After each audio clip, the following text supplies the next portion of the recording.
hi, hello, and welcome to the Dungeon you're Crawl. hitting all three of the introductions. Hey, hi, and hello. Gotta cover it, and even more so, you know what? You know what we are? Two moderately qualified people who sometimes discuss, but mostly on this podcast, D&D related topics. Yeah. I'm usually the guy on the left, Braxton Lambert. Only usually? Sometimes you shapeshift into me? I don't know. I don't want to bind us to me on the left in all art ever. All right, okay, all right. I'm Ryan. Who are you? I'm Rianne. Where are you? The bowl? Are you the map? The candles? I am sometimes the little figures, the minis on the ground, but more often than not, I'm the guy on the right sitting in the chair. He's a shapeshifter. Shapeshifting, doing all sorts of fun stuff. But there's no shapeshifting this time. Unlike, did the druid in the last one shapeshift at all? He could. Yeah, it still has wild shape, but that's not what they were talking about. Well, if you all just noticed and probably listened to the last podcast and knew that we were doing this, but it's Unearthed Arcana it's time. It's not again. over yet. It's never over. It's not over. Never over. It's fun to do these. And these guys, actually, at the time of recording this, they just released a survey for the most recent Unearthed Arcana. So if you are listening to this and have already looked at that, please go use their survey and tell them how much you love or hate it. Tell them, well, maybe don't tell them that because they do say in everything that this has yet to be edited by anything. As we've literally discovered. Like game designer editing. As we did discover, should have just looked at the big box that's gray in contrast with the white page. This is playtest content. 100%. Keep that in mind, always. And I know you fighters, rangers, and rogues sometimes feel slighted by, not being a fancy magic class. Yeah. There are things like the rogues got a little bit. Ranger has some good stuff. Yeah, Ranger and fighters just always strong gets already. The most hate. Ranger gets a cool thing this time around. Yeah, but people just don't like Rangers. I know that revised Beastmaster, people liked it a little bit better, but overall, the Rangers have always gotten, because every class does it, everything they do just a little bit better. Which is funny because I love Ranger. I love bow and arrows. I love all that fun jazz that comes with it. I mean, then fight for it. What's the point of playing a Ranger? I'd love to know. Lore. There you go. Because if you know you're going to be doing a campaign that takes place a lot in the forest or Underdark, the favorite terrain stuff comes a lot into Ranger stuff. But the problem is if you're nowhere near that favorite terrain, then a lot of their stuff is not as cool because you're not helping as much. I don't know. Maybe Rangers are better for one-shots. Yeah, they can be. If you make them for that one-shot. Yeah, and give it to your players. Yeah, or if you know you're going to be in the desert or something for the majority of a campaign, stick with that. I don't know. Kill him and then change your character because he's not useful after that. Well, we're not starting with the Ranger this time around. We've got 3 people to go through this time and no anime to talk about at the end, so we should be able to do it. No anime? That's not going to happen. We'll see. I mean, I did watch something last night. It was pretty good, but it's nothing you've seen. So this first guy... okay, no. This guy is straight out of JoJo's Bizarre Adventure. Sorry. Okay, he could be. No. I feel so. For someone who hasn't seen it, is JoJo does it just have everything in it? Yes. Okay. Name something. I bet you it's in it. A talking pear. No, but it could happen. Okay. There are other talking inanimate objects. All right. Well, I'm interested now. Yeah, we won't entertain that thought too long. But now that I hear talking inanimate objects, I'm involved.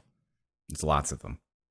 Okay. Perfect. I can't think of a transition for this guy because it's so wrong. I'm sinning right now. But this is a martial archetype for, you guessed it, the Mr. Fighter guy. I did guess Come on down, Mr. Fighter. You know what you get today behind door 1, 2, or 3. Pick your choice. Door 2? You sure? Yeah. It's my final option. Final choice. All right, Sherry, open up door number 2. Show the gentleman what he's won. It's a rock with some letters on it. I guess. Thanks. Also behind 1 and 3 were more rocks with letters on it. Yeah, you get those too. Oh. Rune Knight. The Rune Knight. Yeah. Cool. Immediately looking at it, obviously, we can read the paragraph underneath it too, but immediately looking Rune Knight makes me think giants immediately, so I'm happy they have some giant stuff involved in this. So how do you know that already? Just giants are people that do rune things? Yeah, giants use runes for things, yeah. Cool big rocks they write on stone. I don't know if it's specifically in their monster manual. It's been a while since I've read it, but I know, like, just folklore-wise, yeah, giants write runes. Yeah, makes sense. Yeah, I've seen runes in Skyrim. Giants written on them. Yeah, they have, like, their own language and way that they communicate, specifically through these runes. Of that language and way they communicate, at level 3, because of your connection to giants, be it through, somebody you've met and learned about these runes and the way of the giant, you can now speak, read, and write giant. Perfect. And you are proficient with Smith's tools at level 3.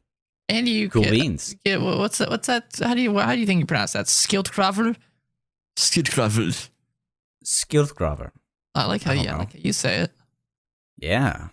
We found specifically it means rune cutters can be found among any type of giants. Likely, it's just because it doesn't say that you're a giant. You don't have to be half giant or anything. It just means you are kind of inspired by these giants. So you found them in a forest or a cave or something, and you're like, "This is really cool. I want to do it as well." Or at least, Ryan, you're not a giant yet. What? You'll see. Okay. Let's start off with the beefy part of this, which also at level 3, you now are able to use Rune Magic. And I feel like I've run through these enough to be able to give you a quick there's a lot of thought about them. There's a lot, but they boil down to 1 or 2 effects. Okay, so 6 total. There's 6 of them, and I think at most you get 4. So you they basically get all correspond with a giant type. Yes, which is cool. It is very cool. You can learn immediately 2 effects that you can ascribe into these rocks to create runes on weapons, armors, or shields. So, going to the rune options, prefacing this, you can only do this, I believe, is it once per short or long rest? Yes, whenever you finish a long rest. Remains on the object it remains on the object until you finish a long rest. Yeah. But you can only use the effects themselves until you finish a short or long rest. So technically, you could keep, that's technical stuff. I don't want to get into that right now. Get into it. Let's just get into, oh, really? Okay, so if these only go away on a long rest, then you can keep doing short rests and gain up exhaustion without them going away. Yeah, well, it reminds me a little bit of like kind of if you're a spellcaster, you're preparing your spells for the next day. You're kind of preparing, all right, well, we're going to go into this cave or we're going to be having this fight. We're heading into town. What do I need to prepare for my guy? This could be pretty funny, though, because imagine having like a really, really intelligent scholar who writes on the finest paper with the party, within a party with this fighter guy who loves giants and maybe isn't the smartest guy. And he just wakes up and he's writing on rocks and the scholar's like, what are you doing? Wouldn't that be cute? It would be cute. I think it'd be cute. I'll be honest, the fighters, to me, have always been the most boring class. It's no magic? No, I don't know. It's just the fighters just seem so bland to me, and most of the write-ups that I've seen of their abilities. It's not that exciting. Really? Yeah, you just kind of... It's up to you, man. Yeah, well, you can't have everything given to you by Wizards of the Coast. I definitely love think your this flavor. I think this fighter here is the most interesting fighter I've ever read. Just looking at the rune options, having all these abilities and these different things that you can do, and it just gives you things to think about before you head into a combat. Most of the fighter stuff involves being in the midst of a combat encounter. You can change and you can do different abilities, but yeah. I think he's cool. I like him a lot. He falls off near the end, but I think he's still cool. So let's try to rattle these off. And Ryan, I want you to pick your favorite 4 in order. If favorite you can. 4 runes? Yes. So we've got the Haug or Hill rune, which gives you resilience, reminiscent of that of a hill giant. And Makes boiling sense. it down, you now have advantage on saving throws against poisoning and poison damage. Also, there's always an also to these things in 2 paragraphs. I don't know why. You can invoke the rune as a bonus action. Gives you resistance to bludgeoning, piercing, and slashing for 1 minute. All of these, when you invoke them, can't do it again until you finish a short or long rest. okay. I mean, that seems pretty handy for most things. If I know I'm going to be fighting the next day, I'm probably just going to pop on the Hill Rune. Mm-hmm. And a lot of this reminds me of an MMO, actually, because this guy has a lot of things he needs to do at the beginning of combat. Yeah, like popping potions, getting ready for a big... Playing Dragon's Dogma, getting ready for a fight. Oh, boy. Which I don't love those types of things, but I think certain people do. Or, Witcher 3 on harder difficulties. You have to prepare your potions. You could play Geralt. You could. This is kind... Yeah, he's got... Well... Yeah, he's got his rune abilities, but they're not... I mean, he's a mutant. You're kind of a giant mutant. Yeah, this is almost like a Geralt Light. You could play a Witcher. Speaking of which, the show just came out on Netflix. Give it a watch. I started the first episode, and it was just so all over the place that I could not bear with it. Really? I've heard it's fantastic. I don't think it's bad. I just think I may enjoy it more if I read the books. Because it's like... Geralt fighting monster to girl in town to like foreshadowing that she's actually royalty to Geralt again in the bar to getting, attacked by the men. And then I would recommend stop. Give it to the next episode or two. Cause I heard the exact same. I haven't watched it yet, but I heard some guy that I really trust. He said that he did not like the first episode. He thought it was, similar to what you're saying, all over the place. He didn't like the voice that the main guy was doing. It's the same voice. It's the video game. It's not. It's Henry Cavill. It's nearly the same. But he said it got a lot better, and I've heard a lot of people are really liking it. So I'm interested to give it a shot. It didn't seem bad. I was just not. I think I was tired, and I didn't feel like trying to listen to their whispers because they were whispering the whole time. Yes, I've heard it's very dialogue heavy. The whole first episode is basically Geralt getting several options to go down for the first quest that he gets. Boom. That's what it's all about. My Polish friend, which I didn't know these books were Polish, they're Polish silly American, thinking everything's American. He's read the books like 5 times. And they're huge in Poland. Yeah, apparently their president gave our president the books. I wonder if he's going to read them. Probably not. So let's continue down again. We'll go to the Ild or the Fire Rune, as it says. But, it's not just fire. It's the embers of maybe a giant's smithery or something like that. You get the craftsman of the fire giant smiths. So while carrying an object inscribed with this rune, your proficiency, this one's crazy, is doubled for an ability check. Imagine that at high levels too.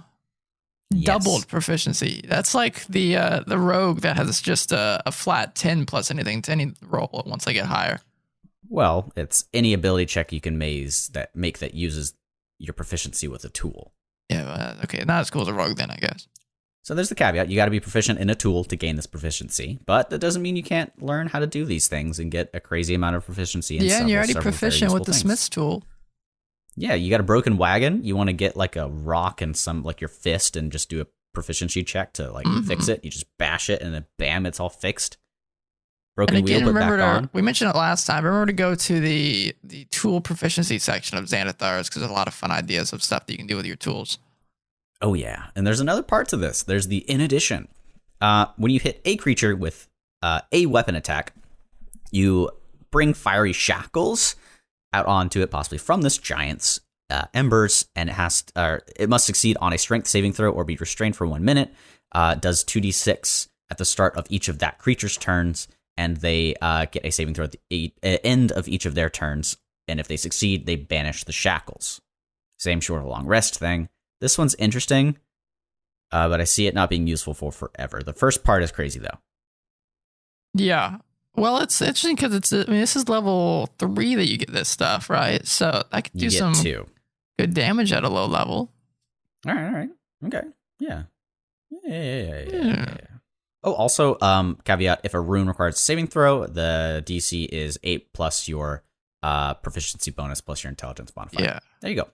Okay. I don't know if this is ice or Isa, that's Japanese or what. Fighters don't usually have high intelligence, though. I don't believe. That's wonky. You don't really want to focus on intelligence. I mean, intelligence, depending on if you know you're going with this archetype, then sure, you can bump up your intelligence. So, yeah, never mind. Just depends. Yeah. You would probably want to have strength and intelligence up. Yeah. And Strength and intelligence, I would say so for sure. It does suck not having that wisdom or other things like that. But you got to be weak in some areas. Maybe not, well, because you got to roll. As we'll see. Wait, as we see, Ryan. What am I saying? Some of these runes give you good stuff, like the ice or Ise. Oh, ice, I get it. Ha! Frost rune. You get Frost Giant Stoic Calm. With this rune attached to your equipment, you get advantage on animal handling checks and intimidation checks. That's How cute. cool is that? So maybe you don't have high wisdom or charisma. Now you got advantage. In addition, you can invoke this rune as a bonus action to increase your strength score by 2 for 10 minutes, up to 30. Up to.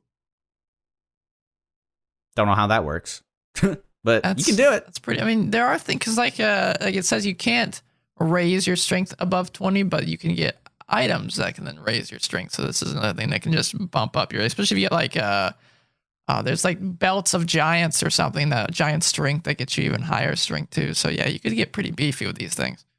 Get some combos going. Turn into a beefcake. Beefy 30. You will. You definitely will. Mm. With the sky or cloud rune, you get the cloud giant, which those things are scary, might I add. Not while wearing storm giants. That's true. Those guys were the ones I was thinking about, which honestly I think that might be my favorite one down below. So getting into the sky rune, you now have advantage on sleight of hand and deception checks. Ooh. Also, and here's where the cool effects start happening. When you or a creature you can see within 30 feet of you is hit by an attack roll, notice how there's no descriptors on enemy or friend, you can use your reaction to invoke the rune and cause that target, that attack that is hitting the creature you've chosen within 30 feet to move to another creature, regardless of the range of that attack originally, to hit another creature. Yeah. So basically you go, I'm going to maybe like extend and make myself like a long arm that swings to a creature that we couldn't hit before. Now we could hit. So the magic transfers to the attack regardless of the attack's range, of course, which I think it's interesting, but I also don't like that it doesn't add anything aside from moving the spell. Well, they're still doing their damage on it. Like it's just a normal ability. Yeah. For me, on this, I don't see this being useful unless you metagame. Well, I mean, you could like, save your buddy. buddy. Hit this guy, but please, yeah. So like if your buddy's about to get snapped in the face by some scary creature, like, never mind, I'm going to have it attack this guy instead. There you go. That's what I was missing. Or I can have you attack your friend. Even though I prefaced it saying no friend or foe descriptor. Yeah. I forgot about that. Okay, so there you go. That's insanely useful, actually. I think this is one of my favorites. The Sky Rune, yeah. It's just very, very freaking useful. So let's go to the stone rune. The Stein. The rune's magic gives you the insightfulness of a stone giant. Okay, so now, while wearing or having this rune inscribed on one of your things, you have advantage on insight checks and have dark vision up to 60 feet. And if you already have 60 feet of dark vision, or any dark vision at all, it just increases by 30 feet as well. That's pretty good. Yes, it is pretty good. I like it a lot. So, when a creature you can see in the addition, also the second part of this, when a creature you can see ends its turn within 30 feet of you, very interesting. Haven't seen something like that a lot. You use your reaction to invoke the rune and force the creature to make a wisdom saving throw. Unless it succeeds, it is now charmed by you for an entire minute, has a speed of 0, and is incapacitated. Oh my goodness. Sending it into a dreamy stupor. Same sort of charm effect. It only ends if the creature is damaged or if somebody uses their action to shake it out of its haze. This one's crazy. Something that uses the word charm, I wouldn't just say you put them to sleep. Yeah. It's very weird. I guess if there's types of creatures that are immune to being charmed, then I guess that would be immune to this too. Yeah. They turn into a rock, basically. Yeah. They turn into a stone. So, that reminds me, we should have a podcast talking about the different forms of charming, because some people get pretty, I think, if I cast Charm Person on somebody, then I can control them. So we should go through that and all the other charm abilities. Charm reality check. Yeah. It's not quite a Swiss Army knife like you think it is. But the Uvar, or the Storm Room, using this, you can get a glimpse into the future like a storm giant. Excuse me? They do that? Storm giants, yeah, they're like the most powerful dudes, man. They're scary stuff. They're like little mini gods, demigods. What the heck? Okay, so while this is inscribed, you now have advantage on Arcana checks. You cannot be surprised as long as you are not incapacitated. Cool. Very nice. No surprise attacks, so that's nice. Also, you can enter a prophetic state for 1 minute, or until you're incapacitated. Until the state ends, you or another creature you can see within 60 feet of you makes an attack roll, a saving throw, or an ability check. You can use your reaction to cause the roll to have advantage or disadvantage. All right. That's all right. It's pretty cool. It's only 1 minute. Yeah, but you only get to use it once, so. Yes. Okay, Ryan, what do you think? That's all of them.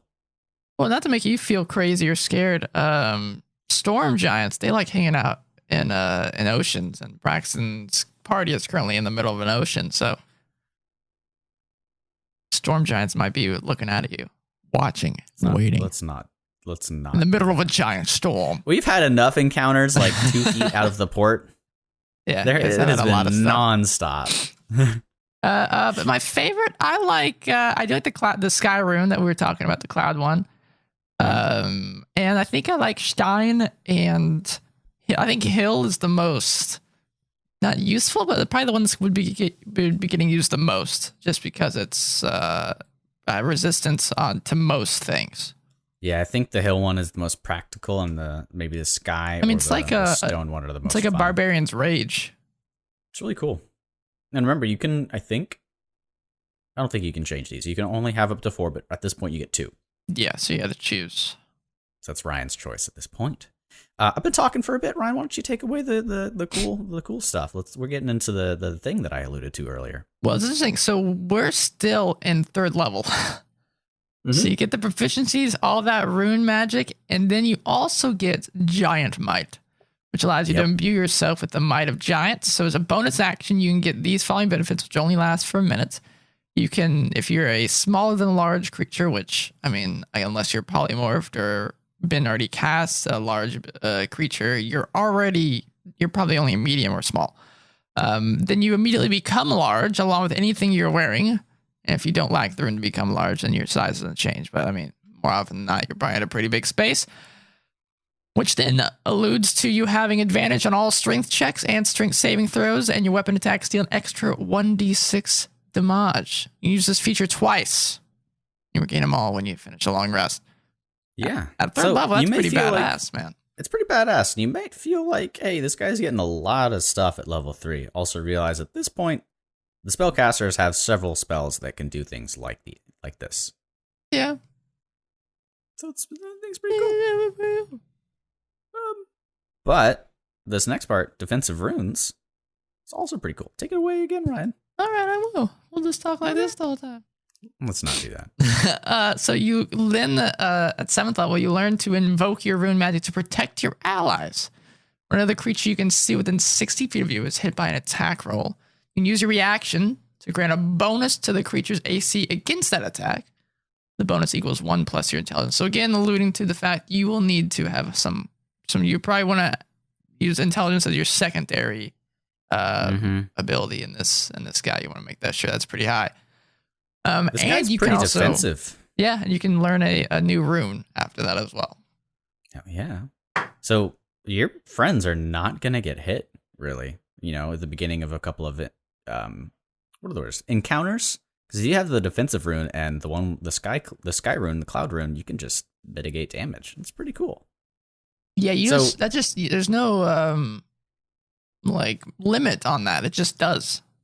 Yeah. It just does. That can get some high AC. Oh yeah. It's good stuff. So, getting to just if you're hanging by your wizard.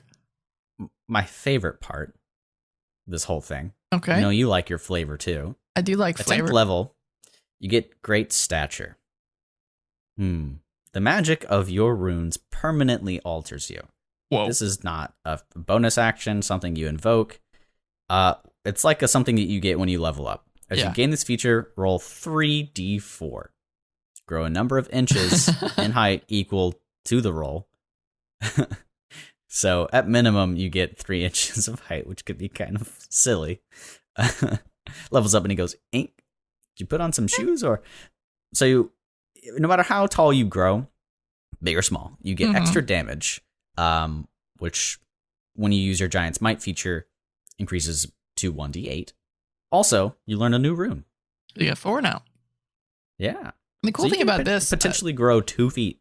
I mean, lore-wise, you could even have it being like the longer you study giant stuff, something like Lovecraftian stuff, you lose your mind. But in this case, you just kind of become a giant. Just get big. That's 12 feet, Ryan. You could grow 12 feet if you get a perfect roll. You get pretty. Wait, sorry, inches. Yeah, it's inch. Yeah, be a lot. That imagine how that was feet. You literally turn into a giant. Well, it is a feat after all. No, that's a feature. Same. Okay, you got me there. Yeah, feats are another thing you can get. Feats are definitely another thing that you can get, and that is the fighter's thing, I think. Or can other people get? Everyone gets feats. You got feats. You don't actually. I don't think you've gotten a feat yet, but you can get a feat. Or it's instead you either get ability score increase or you get feats instead. Oh no, I do get feats. You've gotten a feat? Oh, you did get a feat. Yeah, I love feats. I only ever do feats. How many times can we say feat? I like feat. Feats are good. Rune Magic Mastery is also good. It is. You That's can your now invoke each slot. rune you know at 15th level from your Rune Magic feature twice rather than once. Which makes those not as cool ones a little cooler. A little cooler. So super short. This is where this guy kind of starts slowing down a bit because he got so much in the beginning. Yeah, a lot. Your final thing. It took up 2 blessing, pages. Yeah, it was 2 pages. And I think the others will be pretty easy to go through. So Blessing of the All-Father. Mm-hmm. Do you know who the All-Father is, Ryan? Yeah, it's a god. There you go. This has been your history lesson. Well, it's interesting because my godfather is kind of the dwarvish god. Or All-Father, sorry. Sorry, I was thinking of Al Pacino, I think. Al Pacino? Yeah, but my deity for the All-Father is kind of the dwarvish guy, because I guess it could also be, because it's kind of looked upon as the smithery guy, and I guess it could also be seen as the giants like smithing. They do. They do. They're spoopy. So this one's nice and simple. You can now transfer your Rune Magic to, I believe it's just a creature you can see within 60 feet of you. With your yeah. Yes. So does this mean only? Did you see the last part? Last sentence? They also gain the benefits of your Giant Might feature. Well, isn't that just super? So they can become large. You can just pass on largeness to everyone. So now it's a disease. Everyone's getting large. So that's my question. Do you have to use your rune and the giant? No, they just get the feature. But when you pass the rune, do they get to activate it? The way I would figure it, though, I don't know, is if you were to turn into Giant Might, then your companion could also get big. Yeah, they also gain the benefits. Yeah. Maybe. We'll see. They'll have to clarify that. Okay. That's a cool fighter, though. I like him. I like it a lot. I think it's very... There's words. A lot of words. But thankfully your intelligence is probably high, so you'll read it. Yeah, well, you already don't like fighters. I mean, you played a fighter for one shot. What do you think of this? It was fun for that one shot, but I think I'd probably get bored if I kept playing it. It's just unless wacky. Unless you play the Eldritch Knight, that's like right up your alley. Maybe. One step at a time, Ryan. If I would play a fighter, it'd probably be this guy, though. I like this guy. Yeah, probably.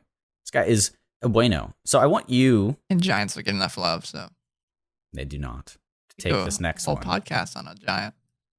Giants are cool and interesting. You know what? Maybe that'll be our next one. What?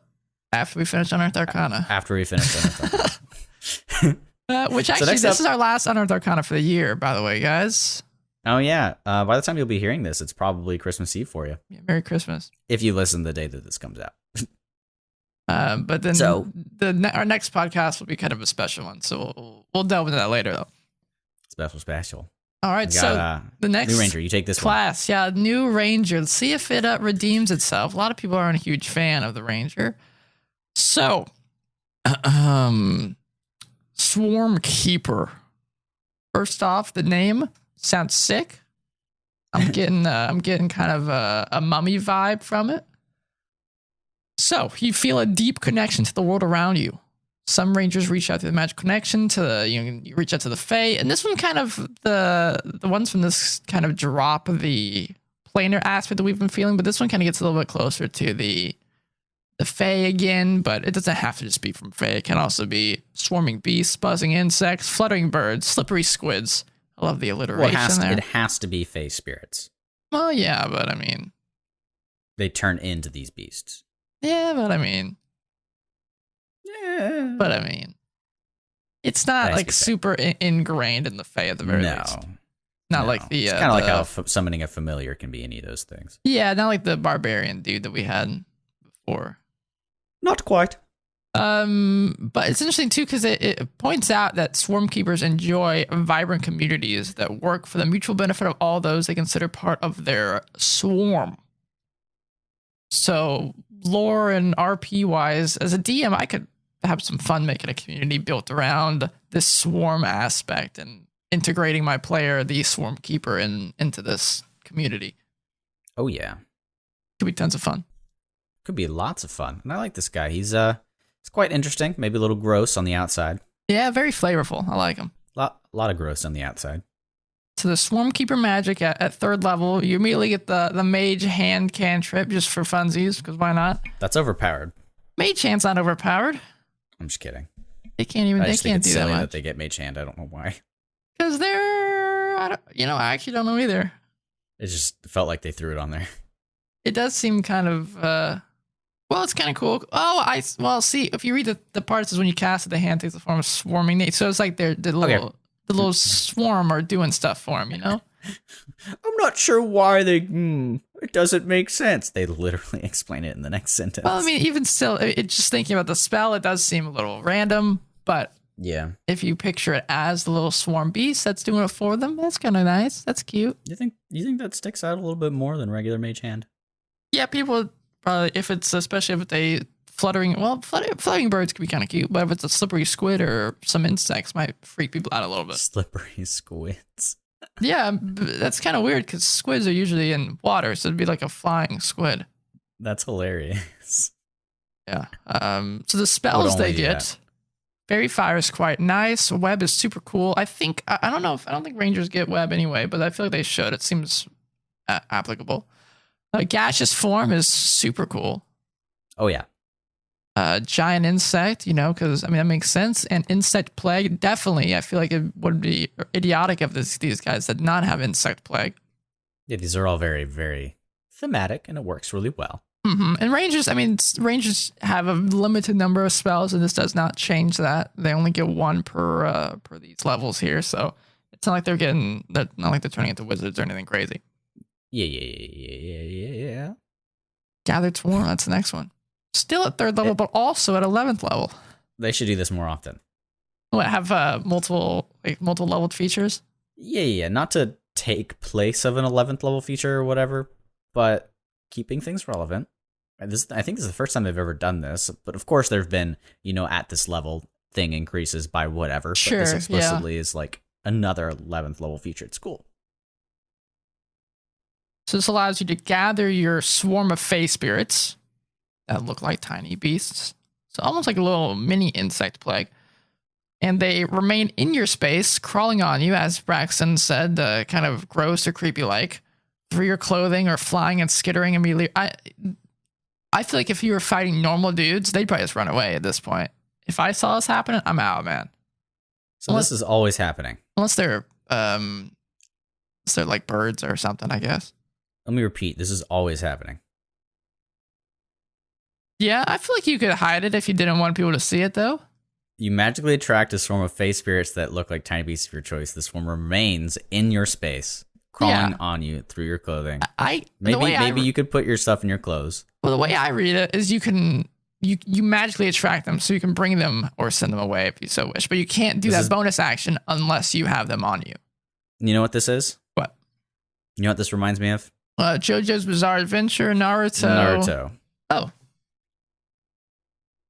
Yeah, there's an entire clan of ninja that use little chakra insects to suck chakra out of people, attack, and they keep them in their body, in their clothes. And I feel like the last couple of Unearthed Arcanas have just been inspired by anime. Or is anime the building blocks that we consider life? I don't know. That seems like a whole nother podcast, though. We'll get into that at one point. I'll teach you my ways. I look forward to it. But yeah, this guy definitely reminds me of Shino, I think he was. Yeah, he's a cool guy. Continue. All right. So as a bonus action, you agitate this swarm for a whole minute. And during this duration, the swarm clings to your weapons or follows your strikes when you attack. So, like if you do a bow and arrow shot and the arrows are clinging to the swarm of whatever the heck. I feel like if these are fluttering birds, this would be a really weird sight. It's fluttering birds like swarming on these weapons. I just can't picture that. I don't know. No? Can you picture it? It's the Aburame clan. Shino Aburame. But so mechanically, at the very least, it gives you extra 1d6 force damage to that creature, and the swarm moves the creature 5 feet towards you or away from you. They don't have to make a save or anything. It just happens. It just happens. Well, I guess you have to hit, but still. And then 11th level, it increases in damage. It increases to 2d6. So how do you feel about that? I think it's cool. Again, very flavorful. You can use it up to 5 times. Yeah. Every long rest. Well, equal to your wisdom. So yeah, if your wisdom is 5. Yeah. It's level 3. It's not supposed to be crazy. It's flavorful. Very flavorful. Very cute. We've got a Riding Tide next, maybe not which adds on. Cute. Riding Tide.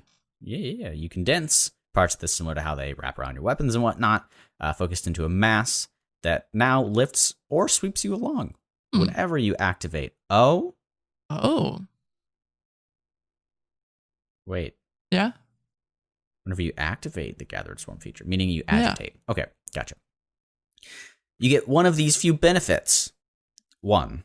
So your walking speed increases by 10 feet. You can take the disengage action as a bonus action, or you climb as fast as you can walk. You now also don't have to roll to make an ability check to climb on things. It can include upside down on ceilings as well. Oh, you're a spider. Yeah, and you also could choose to gain a flying speed of 10 feet and can hover. So I assume that, it just lasts for the minute that the agitation lasts? I suppose so, yeah. Because you only activate it when you agitate them. Activate to agitate, remember. So it gives you a minute to do some cool, fun things?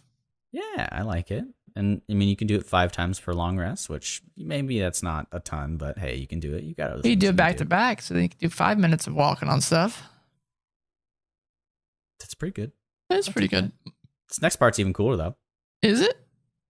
Oh, yeah, Scuttling Eyes. Oof, I love the names on these, huh? Read that, boy. Okay. All right. So as an action, you can magically form one of the spirits of your swarm into the shape of a tiny beast of your choice. Yada, yada, as we've seen before. The transformation lasts for an hour, at which point the spirit disappears. For this duration, the spirit has a speed of 40 feet. You can use it to walk, climb, fly, or swim. So it's basically, to kind of condense a lot of stuff, it's basically just like a familiar that you can telepathically command it to do stuff. And I could imagine you can speak through this spirit. It does have an AC, and if it takes damage, it doesn't have health, but you would have to roll. Hold on. Tell me what that AC is, though, Ryan. 18. Bruh. It's a spirit.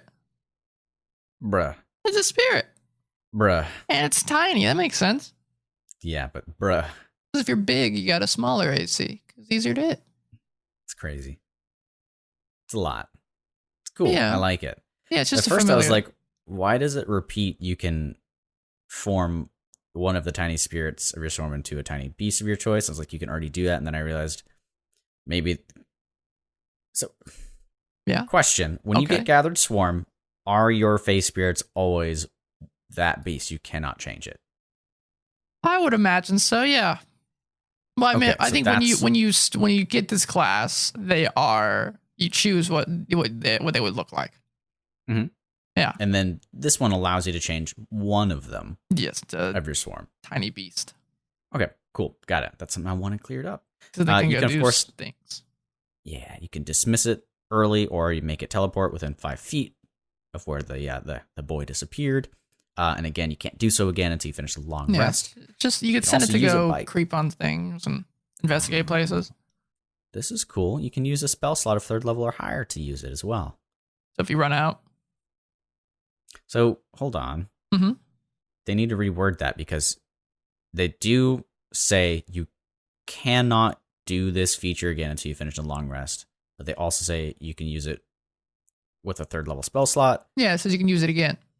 It does, but they need to change that wording because they've set the precedent you cannot do so again once you use this feature. But you can also use it again by expending a spell slot 3rd level. Yes, but they need to say. I see what you're saying. Yeah, they need to reword that there. I see what you're saying. Sorry to be a stickler, but he's a stickler. I'd be. This is like not Magic grade again, where you see the rough edges. Yeah. I mean, most D&D kind of has stuff like that, like your rules as written, rules as intended, or rules as not intended, interpreted. It's an easy fix. You can't once you use this feature, you can't do so again until you finish the long rest, or use a 3rd level spell slot to cast it, or higher. 1 hour higher. Yeah, tacking it on. Just saying that. All right, okay. Careful there. But now you got your 15th level Storm minions, your final thing. Is it crazy, Ryan? It's kind of crazy. Yeah, tell me about it. So, as an action, you can create a magical sphere filled with an enraged swarm of whatever creatures you've already described within 120 feet. The sphere is a 10-foot radius and lasts for a whole minute. It's difficult terrain, so creatures can have some. For creatures other than you, meaning your friends as well. A creature other than you, again, so a lot of stuff could be dangerous for your buddies, so be careful where you place it. If a creature starts its turns in the sphere's area, they must make a con save against your spell save DC, obviously. And if they fail, they take 2d8 necrotic. That's not that much. But then they're blinded until the start of their next turn. On a successful save, they take half as damage and are blinded. At the start of your turn. Oh, yeah, no, go ahead. For being blinded, what are the other effects that happen to you? How are you affected? The benefits? Benefits. Yeah, there are any benefits for you, but attacks against the creature have advantage. Okay, so basically you have advantage and the creature's blinded until the start of their next turn. Yeah. So first I went, they're blinded until the start of their next turn. That's not super useful, but well, for reactions as well, they'd have a disadvantage to attack. Yeah. Okay, continue. Yeah, and I think, let me double check something here. The wording on the also fun counter spell.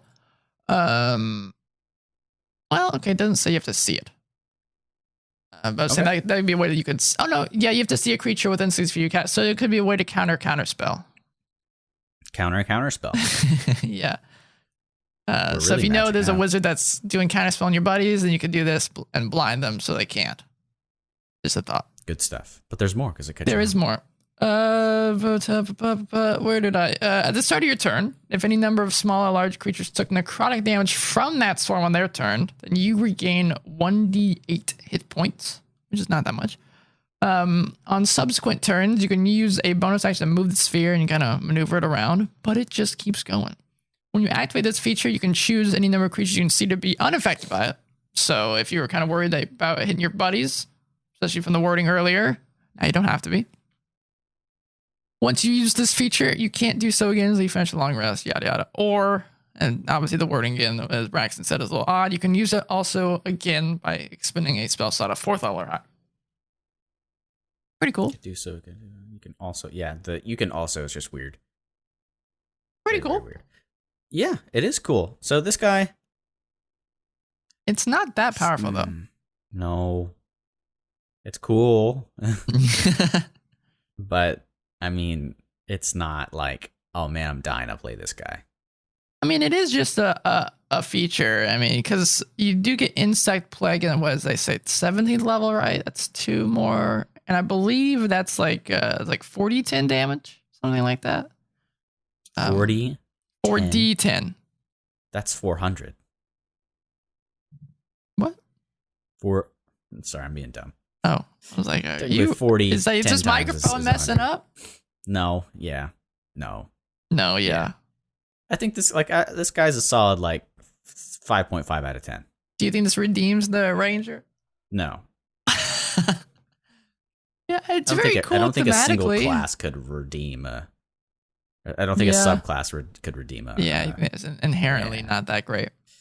Not that great. And this guy, the next one. But couldn't you make it all cute? You could have like hummingbirds or something on them. Squids is the only option. Oh my goodness.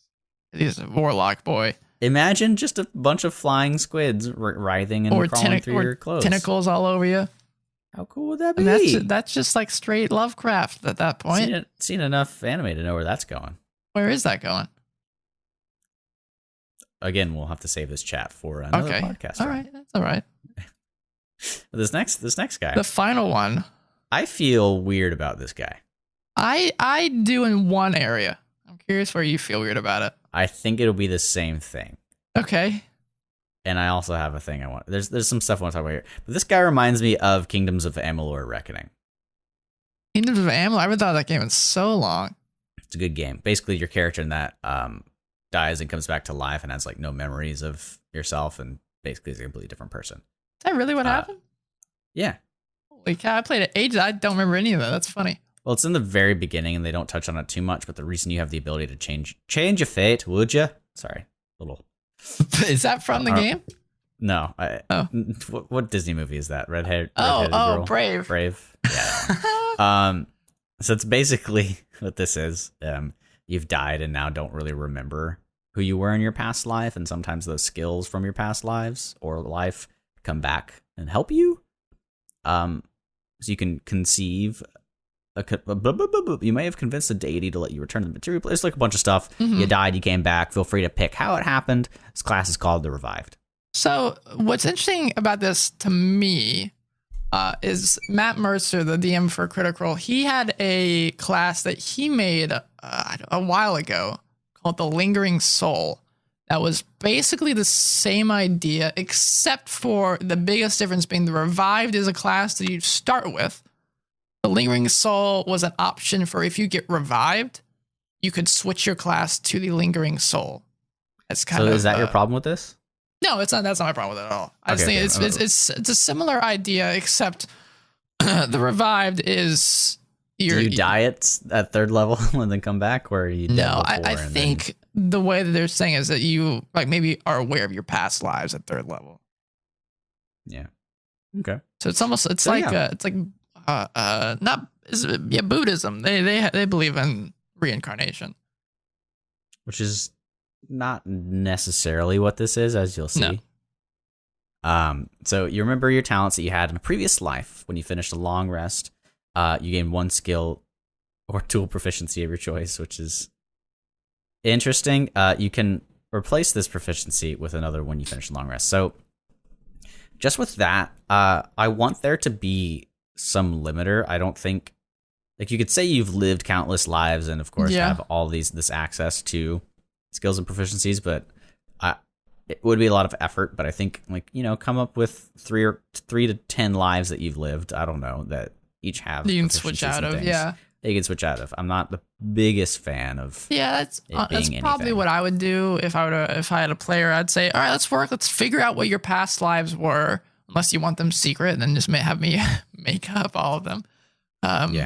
But I think that'd be fun for just roleplay wise to have multiple personalities and multiple people living inside of one soul or something. I don't know. Yeah. So that's weird. That's my first gripe with it at this point, but I don't think it's necessarily a bad idea. You can only change one, so it's not terrible. Yeah. Well, in the morning you change it every morning. Yeah, but I mean, you only change 1 skill. It's not like you're changing a whole bunch. Again, it's similar to picking out your spells for the day. You're like, all right, what are we going to be doing today? What do I need to be proficient in? Exactly. The next thing is your 3rd level Revived feature, Revived Nature. Your new connection to death gives you the following benefits. What are they, Ryan? You have advantage on saving throws against disease and being poisoned, and you have resistance to poison damage. You don't need to. What'd you say to me? There's some cool stuff. Yeah, you don't need to eat, drink, or breathe. You're a freaking rogue. You don't need to breathe. No one will hear you coming. You also could you could swim underwater and no one will ever find you. And you also don't need to sleep. When you take a long rest, you must spend at least 4 hours in an inactive, motionless state rather than sleeping. So it's similar to, I think you had an ability like this at one point, the Warlock Invocation, and elves don't need long rests either. So similar idea. I feel like there's a clashing of themes here. Okay. because it says you're revived. Would you consider zombies revived? Yeah. I wouldn't. I feel like revived means you come back to life. They're undead, not alive. So they could just change the name of this rogue, but I think they need to change the name because if you're revived, you've been brought back to life, but this guy doesn't need to eat, drink, or breathe, or even sleep. So he's technically undead. Yeah. Is how I would see it. Yeah. I feel also kind of weird about that, but I love it. I mean, it could be called, what do you think, like I don't know, Grave Walker or something like that? Risen from the grave? I don't know. I'm not smart enough to come up with this. No. Their job. I just complain about it. Just the critic. Yeah. I don't offer any good feedback. Good to know. Yeah, good to know. I love it though. The next part, also at 3rd level, these guys get a lot of 3rd level stuff. Bolts from the grave. Nice. You can now unleash bolts of necrotic energy. So zombie-ish, maybe. I don't know, from within your revived body. Immediately after you use your cunning action, you can make a ranged spell attack. So do this thing 30 feet of you. If there's a creature, you're able to hit it, provided you haven't used your sneak attack this turn. You are proficient with it, and add your dexterity modifier to its attack and damage rolls. Because you're hit by this attack, take necrotic damage equal to your sneak attack. That's nice. Yeah, it's the first actual like rogue feature that this guy has. A lot of non-simple spell descriptions, so it's all over my head. I don't know what's going on here. Well, it's because you haven't really played a rogue, so you know all these things are.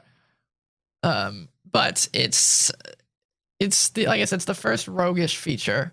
The other ones seem pretty generic, could be to anybody.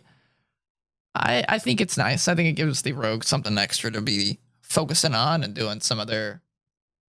It gives them some range options as well. Yeah, it's interesting. I guess you can always throw your daggers. I don't know. Yeah, I mean, is it good? I can't tell. It's okay. Okay, cool. Level 3. Next, you don't get anything until level 9. Yeah, it's rogue. At first, I read this connect with the dad, but now this is not that. It is connect with the dad. That'd be cute. You can connect with your father after he's dead and gone. Yeah, so you actually could. You could. But here's another learn anything that I don't like again about this. I want there to be some.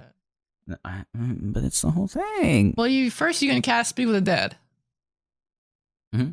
Yeah, without using a spell slot. So, which is always, I think, a fun ability because you instead of wanting to, let's say you accidentally kill somebody in combat when you wanted to keep them alive. This allows you to communicate with them after the fact and ask them some questions. Right. So here's my problem with this. You're speaking with a dead person, a specific dead person.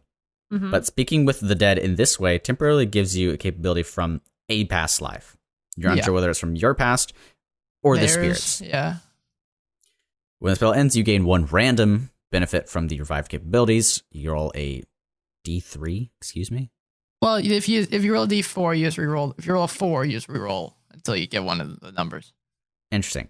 Okay, yeah. So you can either learn how to speak, read, and write 1 language of your choice. Mm-hmm. You gain 1 skill or tool proficiency of your choice. You gain proficiency with 1 saving throw of your choice. Mm-hmm. So let me say, I can see the reason they may have picked of your choice is because maybe you've got a DM that doesn't go super in depth with the background of their dead bodies and whatnot. Sure, yeah. But also, it's literally a specific dead person, and you're literally a specific dead person. What I would do is I would tell the player, this is what this spirit is proficient, or like what they can read and write, what their proficiencies are, and you can choose one of those. I think that makes more sense.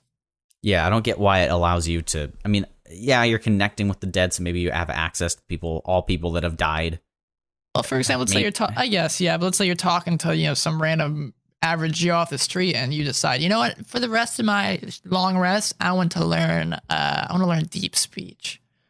Like, well, that guy doesn't know deep speech. Where'd you get that from? I don't know. I once in my I feel like this is a cop out where you could say, I died once as a cultist of the people that know deep speech or. I was an aboleth once in my life. Well, yeah. So I can see that being done. I think they need to rein it in a little bit. Yeah. So, it's cool though. It's really cool. I could really see. I think It'd be really fun to have a rogue around this guy because you could always be like, here, there's a bunch of. It's like Assassin's Creed. You know? Have you played Assassin's Creed? You know what I'm talking about? Hold on. Okay, I'm holding. The suspense is good. Don't you do it?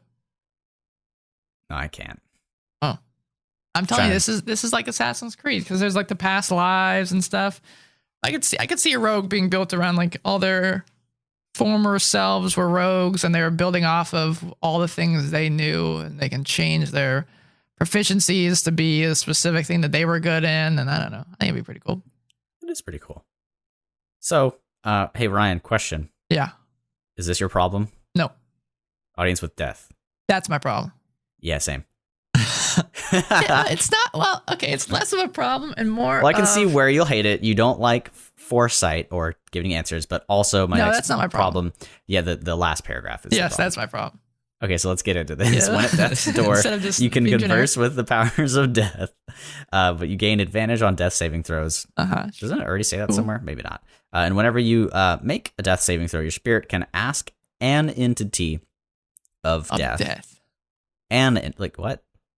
Well, it's like I would view it as like an avatar of death. So if a player if a player picked this up in your world, you would have to have a creature or a death would have to be a thing like a Grim Reaper, and it have to be a source of something. I would do it as like the Raven Queen since she's the master of death in my world. So something along those lines. So the creature can only answer with yes, no, or unknown. It answers truthfully using the knowledge of all those who have died. Yeah, you get one question. So you better make it last, man. You better make an important question. I get it being crazy strong because you have to die to use it. Yeah. Or make a saving throw when you're down. But I'm trying to think, what question would someone be able to ask and get information? Anybody who's died. Yeah, but it's just yes, no, or unknown. What type of question would someone ask me? And I would definitely have a time limit. I would say you have 30 seconds to ask the question. The spirit's not going to be sitting around forever. I'm trying to think. And who knows if they're going to get revived? Well, say somebody you dealt with in this quest line was assassinated and you're trying to figure out who the hell it was. Well, you can ask, was it this person? The entity might not know that. Because it's the knowledge of all those who have died. They weren't living when this guy. They don't know who killed this guy. Yeah, but you can still ask them. That's crazy. Yeah, I would say unknown. Boom, you wasted your question. Well, say that's a cop-out, Ryan. You can't just say unknown because you don't want to give them the answer. If you have decided this person saw the person that killed them, then I would hope you would say yes. Yeah, but ideally, if someone saw someone get killed, then hopefully the party went to actually talk to them instead of killing them and then the rogue dying so they could ask this question. No, I'm just saying you entered a town and there's a known assassination and it happens and the person who died did indeed know the person. The dead person would say yes, and you can go, okay, cool, I see what you're asking. That's what I'm saying. Okay. Stuff like that. Or you can ask the fucking first king of the entire universe, hey, how are you today? Are you good? Yes. You just talked with, you found out how the king of the universe is. You're thinking, it's like Clue, though. You'd have to at least have narrowed it down to somebody, for me to be able to say yes to it. Well, you could also farm this shit and say, hey, knock me out right now. Like, deal lethal damage to me. Death save. Done. You get 3 questions, basically. How are they going to bring him back? What do you mean? What are they going to do to bring him back? I mean, wasting high-level spells on this guy? You just whack him a bunch with your sword. I mean, how are they going to bring him back from death? He makes 3 death saving throws. What if they fail? That's what I'm saying. Oh, well, that's the risk reward of this thing, Ryan. Yeah, I don't know. If my players started doing something like that, similar to what we talked about with the barbarian, where they could, in theory, given enough time and energy, could have an infinite source of giving people spell slots or whatever. If you as a DM are giving them the time to do that, then you need to be doing other things. Like if they're in a dungeon doing this, then have a wandering monster, something. If my players are doing this, I'd have something happen. If I played this guy, would 100% say, kill me right now. This is something we need to know. I am willing to risk getting this answer. Okay, if that happens once or twice, I'm not. If like you said, they just do it or doing it over and over and over and over and over again. I'd have something happen. But I think it's a cool idea, like you said, if you turn to someone and say, "Hey, kill me now." What? Yeah, huh? Kill me now. That'd be a fun conversation to have. Yeah, see, I love that. Then the next part. Yeah, so this says whenever you have 0 hit points and are healed and brought back from the brink of death, then you can change any of your personal characteristics, personality trait, ideal, bond, or flaw. Not everybody uses those. Yeah, but say my issue with this is that's turning what I consider roleplay stuff into a mechanical feature. And if you're not big into role playing, this could be cool. It could allow you to role play. It's like, let's say you are brought back. It's like if you get a short madness, I think it's what short insanity or something, or long-term insanity. It's similar to that, where it could allow the player to then change their role play and really get to have fun and change some weird stuff. But I just don't like that it's turning something that I consider role play into a mechanical feature. I don't mind that at all. I think it works with the class itself because you're being reborn. I'm not as thrown off by it being a mechanical feature. I just don't think everybody uses that at all. No, yeah. So I would just, I'd be more than okay with the player coming back from death and deciding to act different because it makes sense. I don't think it had to be written there. I don't know. It's not like I have a big issue with it. Just, I think it's just a little odd. It's like, I think we've talked about this before. In our first campaign, we had a player that died, came back, and literally crossed out most of their class and just switched to the Oathbreaker Paladin. And I thought that was really cool. That was a great idea. I think it's similar to that. It doesn't have to be written down mechanically. It can just be something that, happens with the character as they grow and change. Yeah. I think dying is going to change it, especially if you're connected to all the spirits. That's going to change it. If I had to say one ability in all of D&D for any subclass was the most controversial ability, it would be this one. Really? Yes. Interesting. It's wonky. And then after it follows up, you can teleport through the ethereal plane 30 feet using your cunning action. And yet that's 17th level though. Yeah, but they have like a 10-sentence fucking paragraph explaining it. It's literally all it is. And it could have just said, if you land within something, you take damage equal to the feet you're teleported. Also, new favorite word, shunted. That's a fun word, yeah. Yeah, basically means being pushed at something. But basically, at level 17, you can teleport using cunning action through the ethereal plane. Did you say a plane? Planar features? Is this going to be in a planar book? I don't know, maybe. I like this guy, but he gives me some weird feels. Yeah, it's very cool role play and lore and all that fun jazz. There's a few weirdness here and there. I think if this does get fully released, obviously, again, keep in mind this is all playtest content. I think if this does get fully released, it can be very cool. It's got some nice legs to it. They'll definitely fix it up. Oh yeah. You can learn how to read, speak, or write anything. But it's only for the day. Doesn't even need to be related. Only for the day, though. So the reason I can kind of get why they say that is because of the audience of death thing that says the spirit or entity of death answers using the knowledge of all those who have died. So I think they're saying that this revived person is like a conduit for souls to return, and you basically have connection to everybody that's dead. Yeah, like Assassin's Creed. Assassin's Creed only has access to your lineage, though. Yeah. Well, at least in the beginning. Later on, it became a commercial thing where people could experience anybody's past. The Animus. The Animus. I haven't played an Assassin's Creed game in so long. The Animus was always the part that I thought was the stupidest because it takes you out of the game and you're just a normal dude walking around the world. Who cares? I don't know. I liked Damon until they decided to kill him. They were getting into some crazy shit and then they just stopped it. Bring me back to Italy, dude. No, I don't care about average Joe. My flawed hero. I don't care about that. Bring me back to Italia.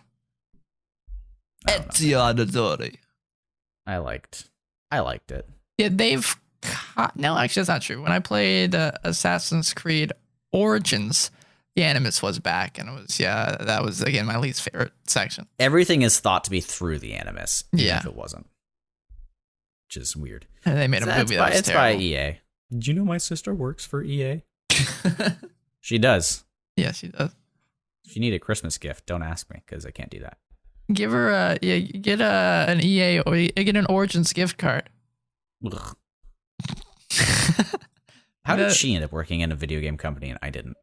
Well, she doesn't do. Does she do anything video game related? No, No, not at all. Things are dumb. How did this happen? Hello. I don't know. You gotta rethink your life now.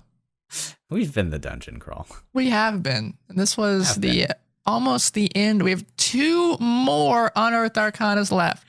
Woo! We have the big class. That one's probably going to be a 2-parter at the very least. Oh, so we have 3 more. Because it depends on how long it takes. Because that's that 13-page big one. Each class gets new abilities, new invocations. I will actually need to write stuff. Yeah, that's a big one. I will actually write stuff. That's the class feature variants. That's the one that kind of shook the world when it came out. Yeah, we were all like, buh. Because I didn't really look at the subclass. I'm not a big Unearthed Arcana guy. I was like, whatever. And then this came out and I was like, okay, we gotta look at this. We gotta look at this. Yeah, I was walking home and Jeremy Crawford just posted something. Jeremy Crawford. I was like, what are you doing? And then there's one other that got posted a couple weeks back, or maybe 2 weeks back, that kind of sparked us deciding to continue to do these. But are we still doing Unearthed Arcana next time, Ryan? No, next week is going to be New Year's. And we're going to be kind of going through the best of our favorites of the year. Not really D&D related, but maybe we'll talk about our favorite modules or books that came out. I think a few came out this year. We'll look some stuff over. Talk about games, movies, shows. So if you like pop culture, you're going to want to check out next episode because that's going to be the best episode we've ever done. Why? Every next episode's the best episode we've ever done.